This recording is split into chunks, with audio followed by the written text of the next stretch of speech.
Nyakwara mgajon kamoro mora mintiere oseromo kanyo saa 7 mar odiochieng'. Kawuono chieng' tarik 10 dwe mokwongo higa mar 2025.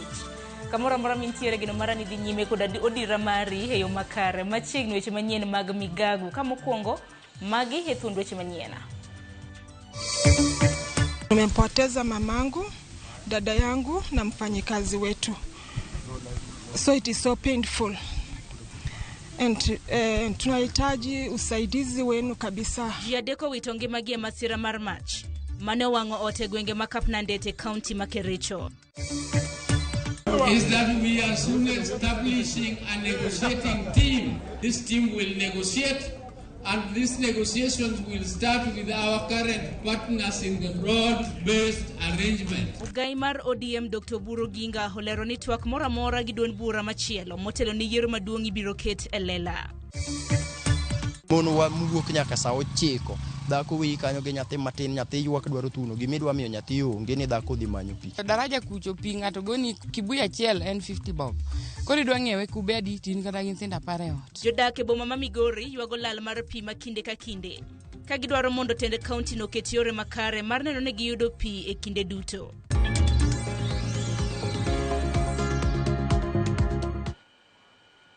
Chenro makamanya kwa mgajwang bende biro ni achiel kachiel e mbui magwa mago ganda. Hii yudo wakanye mbui mar Facebook wantiere X Citizen Digital kanyakla kodi YouTube gi nying mano mar Ramogi TV. Ibedo kod nyaka giko nyinga Sharon Ongao machiegni. Wachako kod masira mar mach kama ji adeko witonge magi e masira mar mach e gwenge mar Kugawet e kar chung od bura ma Belgut County Makericho. Ji adek go hoyang kaka Rebecca Chemosit miyo maja higni ya 80, nyare Beatrice Chepkemoi maja higni 52 kod jatich mano mar hot maja higa 19. Mach makamano nyomuocho tieno mana piny Rugodo odiochieng' makawuono kendo wang'o odgi mar room 11. Josim mach e county Makericho nochopo kanyo kar saa 10:30 mar nego majno. Kata kamano ne ok ginyalo reso ngima ji adek go makoro ringre magi hoter e kar kano ringre ma Siloam Kiriti chenro ka bende girito chenro mar bero. Nonro osechak tim mar fwenyo gino manyokelo muoch mar majno.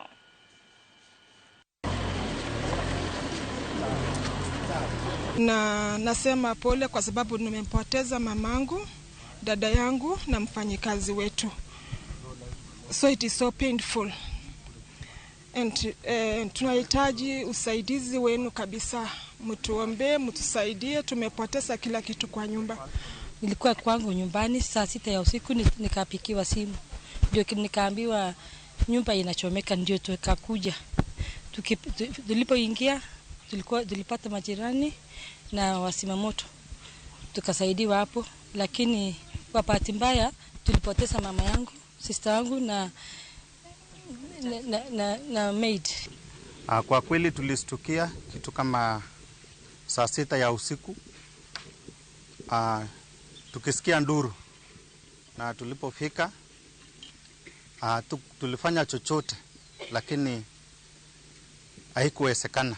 Sasa tunasema pole, na sisi wote kama kijiji hatujui kiini cha moto hii. Morgilo ne opong'e county Manyamira tok sekondari yenye kendo jopuonjre timo maber e penj mar klas 12 mane duoko mare ogula yango odiochieng' manyoro. Skunde nyiri Masironga manondiko jopuonjre mang'eny mohingo skunde duto e penj mar KCSE mar higa mokalo.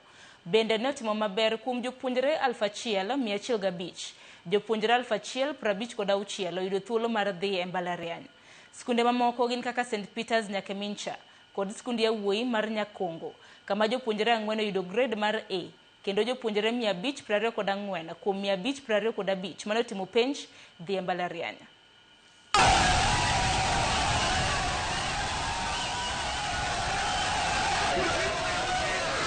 We had 4 A planes, we had 79 A minuses, we had 281 B pluses, we had 136 B planes, we had 20 B minuses, 4 C pluses. We didn't have a C plane, we didn't have a D plus, we didn't have a C minus. We had 1 D plane, a mini grade of 9.794. This is a positive deviation of 0.579 from what we scored in the year 2024.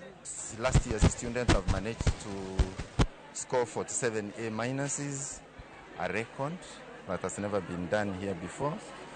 Then 128 B plus, B 317, B minus 128, C plus 23, and C 3. That's the best. We had 32 A minus, 220 B plus, B plain 350, B minus 292, C plus 152, C plain 41, C minus 16, D plus 1. Morko Dilo hupongo gweng Mobaga he kar chung'od bura mar Rieda. Bang Agnes Akinyi, japuonje manyocha osomo school mano mar Dominion Model e kar chung'od bura Mandhiwa kendo yudo points 56. Luonge skund nyiri ma Alliance Boma ma Nairobi. Japuonje no monge kod jonyuolne kendo sedak gi dagi kuom higni buora. Nokelo mor e chuny mond liete e Boma Bul mar Nyogaya Foundation. Mosebedo ka siro sombe kuom thuolo ne duto. Ka koro ginyiso geno margi mar medo sire e lek mare mar bedo laktar.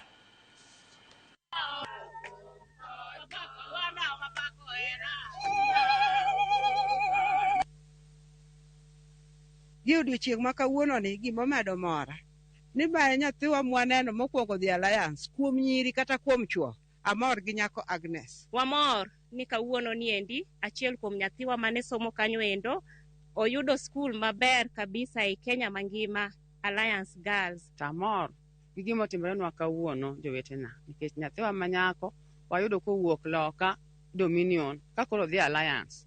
Kata gweng'wa ka mangima e Isaya mangima nyoka winjo ng'ama dhi Alliance. To nyathiwa ni to Nyasaye okonyo kendo koro dhi Alliance nikech riwruok manchano ariwore kaka mond liete mondo mi wabed kamoro achiel ema koro kelo gima ber machal kama. Kana po ni nyathini Nyasaye orieyo ne bade oyawo ne yo nyathi dhi e sikul jowetena namor narango polo gi wang'a makoni to Nyasaye bet gi kanye.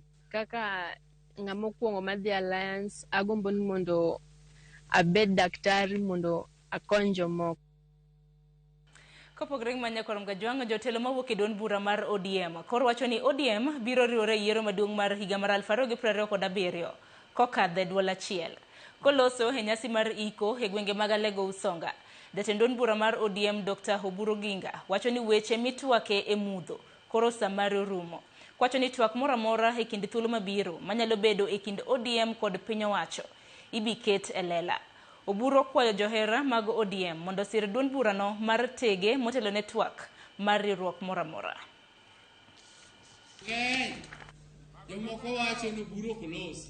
All that we are talking about cannot be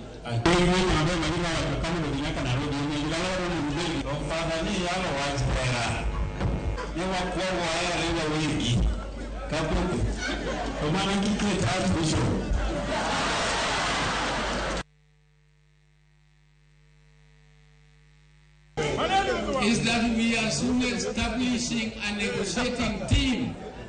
This negotiating team will now start negotiating with others because it is very difficult for a party to go single without seeking support of the others.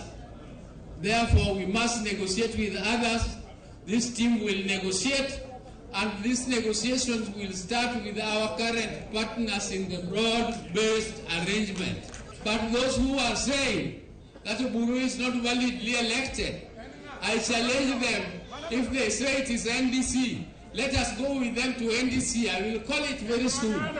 You cannot, as a leader, continue to prevaricate on any single issue. You cannot afford to sit on the fence perpetually as a leader. The matter of ODM party leadership was settled at the National Governing Council, acting on behalf of the National Delegates Conference.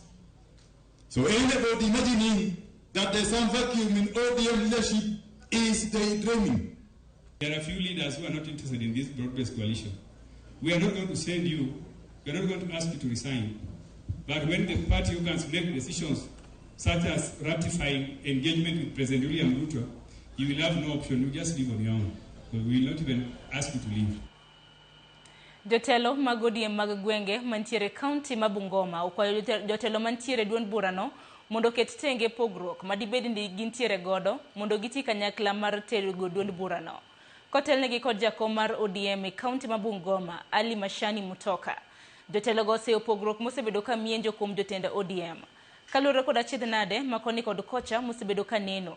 Jotelo go singo mar loso e dwol achiel kendo neno ni ODM ochungo jotelo kume mopogore opogore motelo ne yiero maduong'.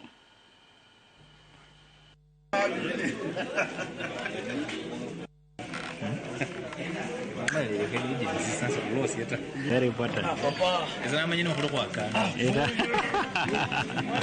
Chama cha ODM kinaamini katika structures zake, party leader, chairman, secretary general na madeputies wote waongee sauti moja.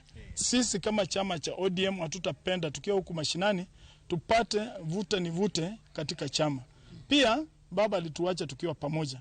Hatutapenda viongozi waanze kusutiana maneno, kurushiana maneno ambayo inaweza kubomoa chama. Tutakuwa na candidates kwa kila kuanzia kwa MCA, tutafield candidate kwa bunge, tutafield candidate kwa senator, tutafield candidate kwa governor, tutafield candidate kwa presidential, tutakuwa na presidential candidate na women rep. Mara hii kama sisi watu wa ODM hatutakubali broad based, hatutakubali coalition kwa county ya Bungoma. Sisi kama wanachama wa ODM tumesema baba alipotuacha alisema kila mahali tutafield candidates kila mahali. Tuko na structures kutoka chini mpaka juu. Sasa sisi tunasema hatuwezi kwenda kuvunja chama chetu kile tumepigania kwa muda mrefu, tupiganie saizi tukuje kuvunja. Na tunaambia wote wale wako na roho moja, wale wako na nia kama yetu, waje kwa hiki chama chetu cha ODM. Maana Bungoma chama kiko imara kuanzia kwa grassroots mpaka kwa national juu kabisa. Kama sisi kama walemavu tunakaribisha timu Wanyonyi kwa chama chetu. Asihangaike wale kwenda huko na huko. Chama ni ODM.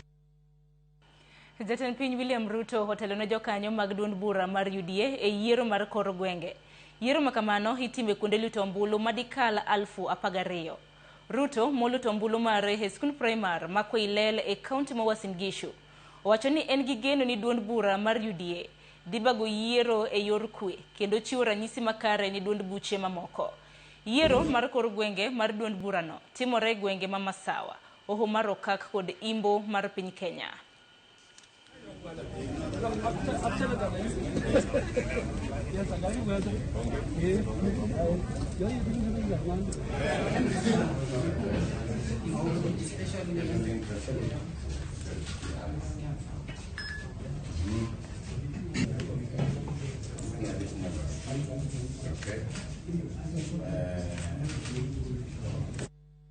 Kopogore gi manyakor mgajwanga duki weche motenre kod duoko mar penj mabende nochiwa yanga hudichieng' manyoro. Duoko mar penj mar KCSE mar higa mar 2025 makoro nyiso ni piny Kenya sudo machiegni kod goyo riti chutho ne lai mar somo mar 844. Ne rwako mano mar CBE ka koro odong' mana klese 2 kende mabiro timo KCSE. Kalore kod jatend migao mar somo Julius Ogamba, ikruok oseket kare mar rwako kidieny mokwongo mag jopuonjre mag senior madonje skunde juma manyien ka moko kuom jonyuol to nyiso ni ginyiso ikruok mabende gintiere godo gi sane. Kowuok e penj maduong' mar Kenya Certificate of Secondary Education kata KCSE kochomo Kenya Certificate of Basic Education KCBE, piny Kenya medo sudo machiegni kod loro chutho lai mar 844. Jatend migao mar somo Julius Ogamba olero ni kata obedo ni lai machon notego jopuonjre makare, lai manyien mar CBE dhi kelo lokruok makare kit somo ma jopuonjre yudo. As the Kenya Certificate of Secondary Education KCSE examination draws to a close with the phasing out of the 844 system, we recognize its historic role in shaping generations of learners. Yet, education must always evolve to meet the demands of a dynamic world. The transition to competency-based assessment marks a decisive step forward, one that shifts our focus from rote memorization to the demonstration of skills, values, and knowledge that empower learners to thrive in the 21st century.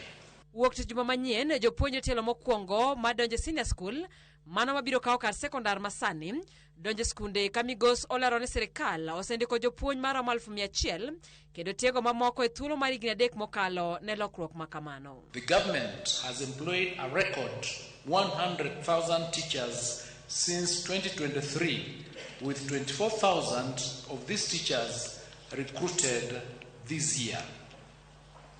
A record total of over 25,000 teachers have also been promoted. To better prepare our teachers for the rollout of the competency-based education, our teachers have been retooled and reoriented to the new system. The primary objective is to strengthen teaching and learning in our schools and consequently to improve our education outcomes. Kamano bende, Ogambo yango ne chenro mar iko kuonde somo kod chike mabiro ngiro lai mar somo ni dhi nyime makare mana ni somo e bwo lai mar CBE oching. This year, we will construct a total of 1,600 laboratories in various senior schools in order to support practical learning. To anchor these reforms on a solid legal and policy foundation, we will soon be presenting a sessional paper and 11 bills to Parliament for consideration and enactment. Once passed, this will help entrench efficiency and effectiveness in our education system and affirm its competitiveness globally. Magitimore kata bedo ni jonyuol moko to pod rodno kod wich bar makoni kod kocha e wi chenro matero jopuonjre skunde mag senior kendo gin gi to e wi ikruok makamano. Kata bedo ni skunde moko pod ni chien e ikruok mar rwako jo senior, moko to oseketo ikruok makare. Korom gajuang dakika na paga uchiel tok saa 7 mar odiechieng' ine mar mne kayo matin aduogo koda weche mamoko e chenro mar migago maboro.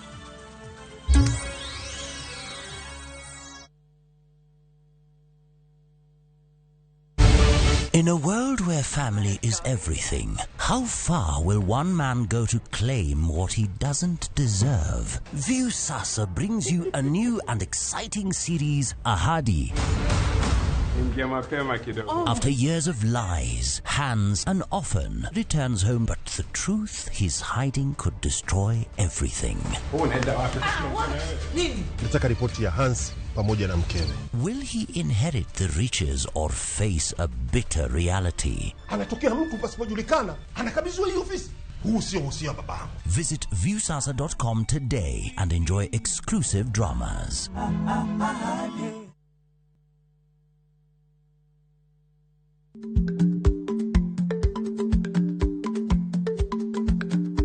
Ich lach nonego okal tako. Matiende ni bedo gi miluma mar yako mang'eny nyalo kelo rach.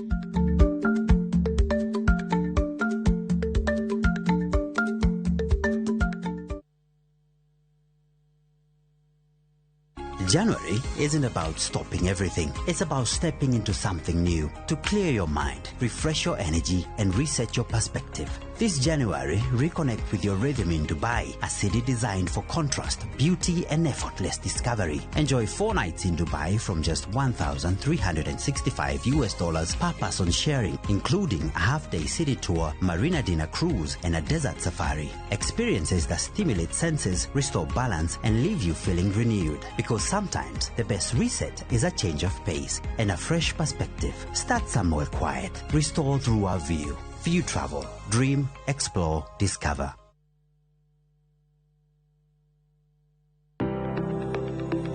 Ringreni wuoyo, to be ichiko iti, ena onda, rem mora mora, en ranyisi ni ringreni wuoyo kodi, e penj laktar, walero weche ma ringreni temo nyisi, ka wakelo ni paro mag jomolony. To wacho ni mondo mibed gi rageng' maber nyaka bed ni chiemo makare, nikech askeche gi iloso kuom chiemo makare michamo. Paro manyalo reso ngimani. Kochopo kar food allergy kae, to kinga ma del ma ng'ato chako gore gi chiemo mochamo. Kod weche mag thieth mayudore achiel kachiel kuom joma olony. Nyalo bedo ni ng'ato nigi ratil man malo, koro konyono to onyono to choke cartilage ka toyore konyono gecheratine mare man malo mano nyalo miyo bende ngato nyalo yudo arthritis no. E penj laktar gi Ruth Otieno wuok tich nyaka tich abich saa 12 odhiambo mana e Ramogi TV.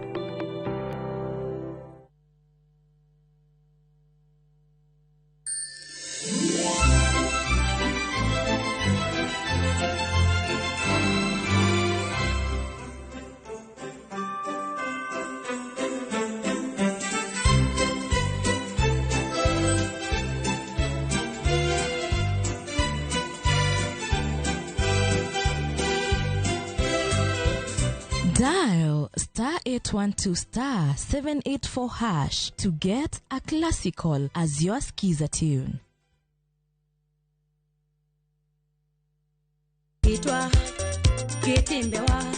Kokalo e chuny nam, e tiend puonj koda timbewa. Ma en 111 chenro makelo nung'eyo madier mar joluo. Nitie chik manam machon mondo ne ondhie ka niketo gimo miluongo ni migongo. Wawuotho e alwora mar joluo ka waromo gi ji mopogore opogore. Wafwenyo adiera mabuogo ji. Ndalo be gimoro ne muchari ni bende ne pod onge. Ne onge dier. Iolo ni mana ng'owa kuoyo miketie. Kowuok e timbewa nyaka e ngima mapile, e ngima ma ok ong'ere. En gima nigi mwandu, en luo nyaka e chunye. Joluo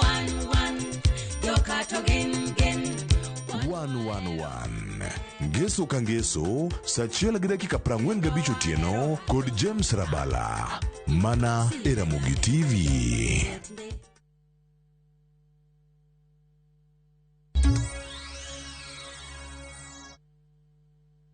Dakika 21 tok saa 7 mar odiechieng' machiegni wadhi nyime kod weche manyien mag migago.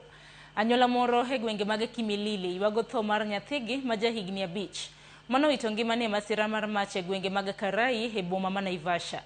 Min nyathino mana hapeno tony e kinde masirano nolero ne giwuok Kimilili ka gichomo boma ma Nairobi. Nomedo ni gari ma bende ne giidho kido mar bas notumore rigirigi nyamburko moro manochimo boma ma Nakuru, kendo motelo ne masirano jowuoth manantiere basno nochwalo duondgi kaluwore gi yo ma bende dereva no nariembo godo basno. Ywak ma bende nokowinji. Ringre nyathino ibiro iki juma mabiro e dalagi mantiere Kimilili e kaunti ma Bungoma.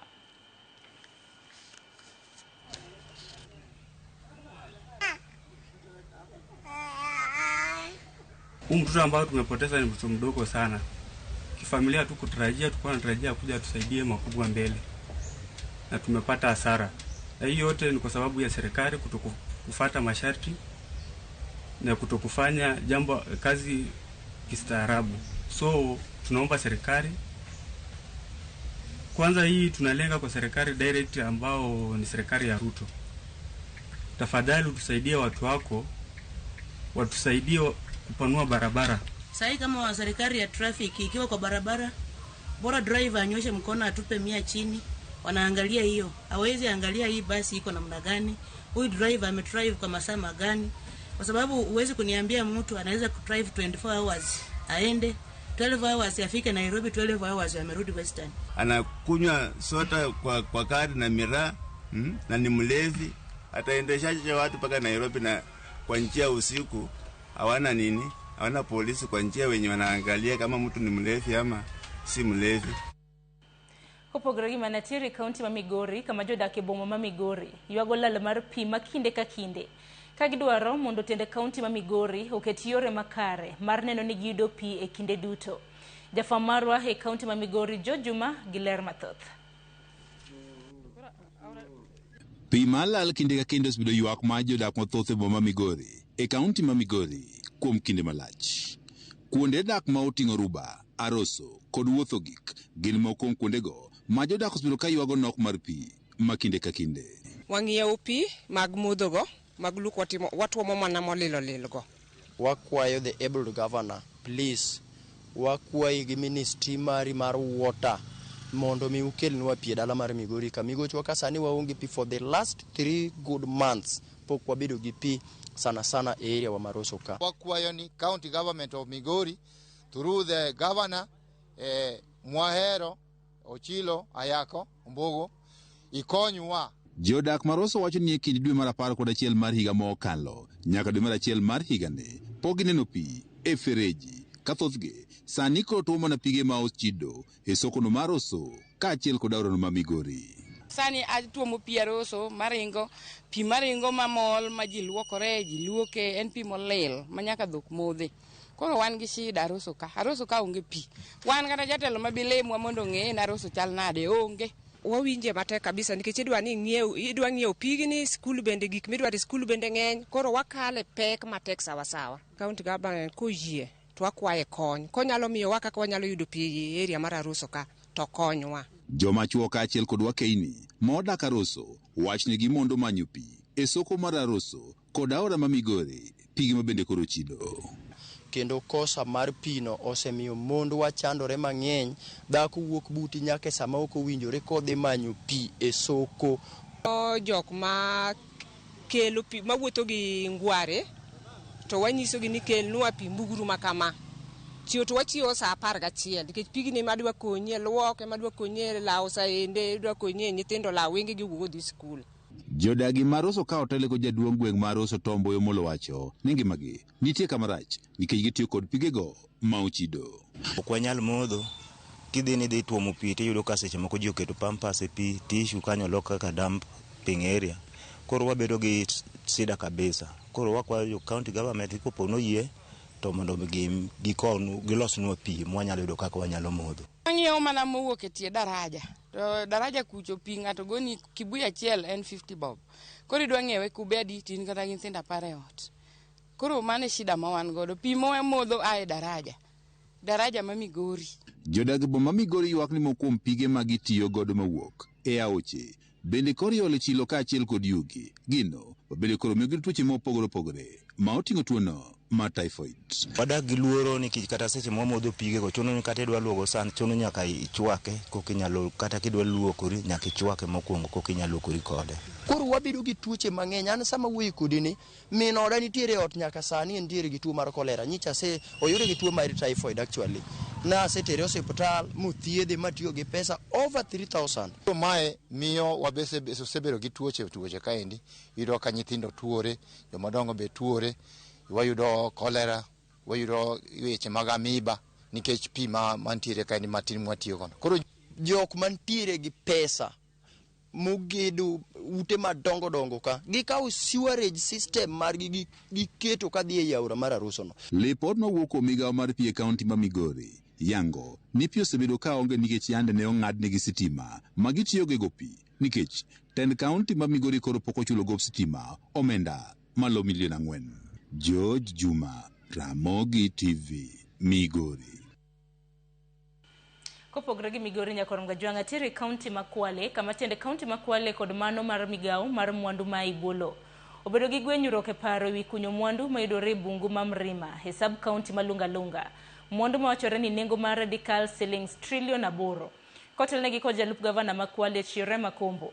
Apisas mag kaunti Makwale wacho ni jatend migawo mar mwandu ma Ibolo Mano Hassan Joho temo cholo chenro mar kunyo imwandu e bunguno moko lu chike madwarore kendo kawo pach jopiny.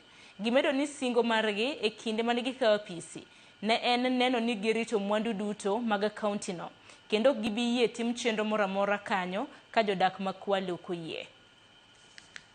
We engage kuzungumza so that we can have an opportunity to unlock that potential. That's why we are here. We've engaged many leaders and we've agreed. Sasa kuanzia sasa tutaendelea na mazungumzo. We'll have now another conversation with MCAs separately, with MPs separately, with clergy, na wazee wa kaya na kila mtu ambaye anahusika katika mradi huu.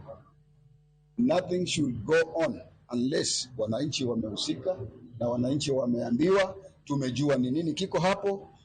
Kwa sababu as said by one of the MCAs hapa ni kwamba we have a case ya base titanium ilikuja hivi watu wakapelekwa kimafluki mpaka leo wengine walikuwa displaced na hawajapata ardhi yao.